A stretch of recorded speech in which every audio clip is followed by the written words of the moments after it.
Hello, this is a note on a very important note actually on how to load the latest versions of US nautical charts, and that would be the ENC charts, the US nautical charts, ENC charts, into qtVlm.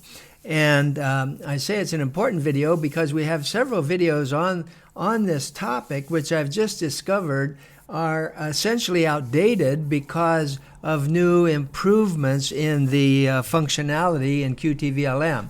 So this is now using the latest format, the latest technology, and I can't imagine it improving any, and it's so good as it is. So let's take a quick look at that, about how to load US charts. The rest of the world, that's another issue. Okay, so here we are with the program, and I have downloaded the training mode of the program. That's why maybe the background, the ocean's white and so forth, and normally you would see it dark blue. But that's because we have the training mode installed here. And I'm on a Mac, and you see training mode up here. And so, and it's basically the same. This process is same PC and Mac. Okay, so let's start out. First of all, let's look at this. This button here, 1-to-1, that shows the whole world. So sometimes if you're like zoomed in, let's say I'm really zoomed into some area over here, and then I want to switch to another part of the world right away. Let's say, now I'm on a Mac, so I'm holding the Command key down, that would be Control, and I'm going to just zoom into this area, see? That's a Control key. Or you can always just draw a box like this and then right click and say zoom on selection. But let's say I'm in here, now I want to look at the Pacific Northwest or France or something. Now the quickest way to do that is just go back up here and hit this 1-to-1 and then go back with your Command or Control zoom and zoom in. But so let's go up here, let's just randomly, let's see where, New York, somewhere here. And Chesapeake Bay. Okay, let's say we want to know where the charts are in this area. I want to first of all learn what US charts are available for this area, and then I want to see if I have any installed already that I don't know about, and if they're outdated and so forth. So one way, let's go back, I could click this box and draw a box.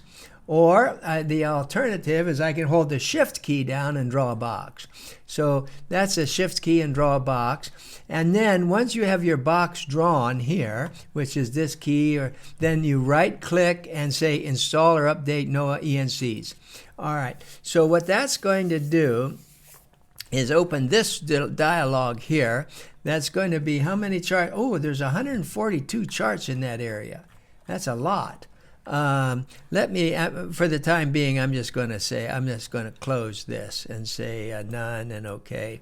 I'm going to make my box smaller. See, I just don't understand.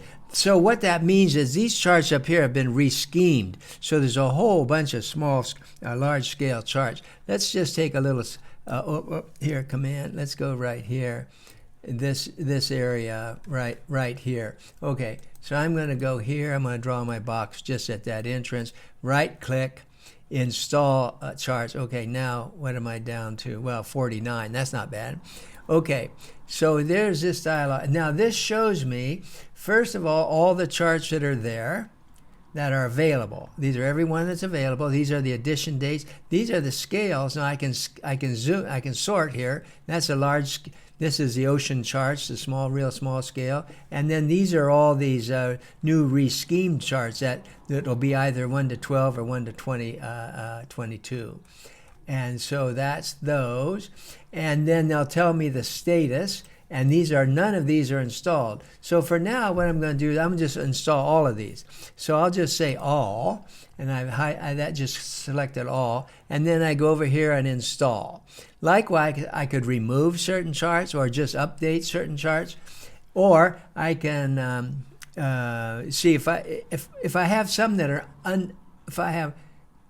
are not up to date, I could ask for all outdated charts and it would highlight those, and then I'd click here and say update. But now I'm just saying install 49, and let's just see how long that takes. That's 49 charts. It's loading right there.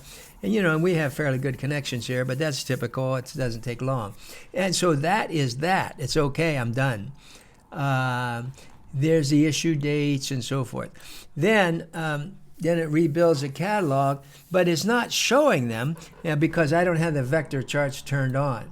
So if I turn on the chart, now I just ask for this area, you see, but a lot of these big ocean charts, have a big large. Let me get rid of that. Turn that off. Now I can just do this. Now if I come in here, you see I've got these vector charts, and then I can just zoom in and look at them like that.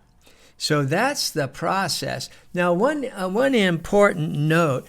Oh, and the other thing, let me just say, NOAA, these days, NOAA updates these charts every day. Every day, sort of late in the day on East Coast time, they have, if there is new charts, they'll go up online and so forth. And then you can just, that's how easy it is to check. And once you're actually operating here, this is now, we've loaded the charts. They're all there. But let's suppose I am here at the entrance to this Chesapeake Bay, and I want to know what charts are available here. You just right-click it and say, charts at this position. And then it's going to look over the list and show me there's all the charts that are there. That's some ocean charts, and here's another kind of coastal chart. And then here is this one, and I could say show, if I want, I could zoom to that chart. And so then I've zoomed to that scale on that chart, so forth. But anyway, that's how you load the charts. There simply is not a better chart management program that I know of on any app at all. And it's definitely a lot easier than any of the professional ECDIS programs. So I'll stop here. Next thing I'm going to do is a demo. This is the same for a Mac or PC, what I just did. Now I'm going to go and do the same thing and update the iOS version of this operation.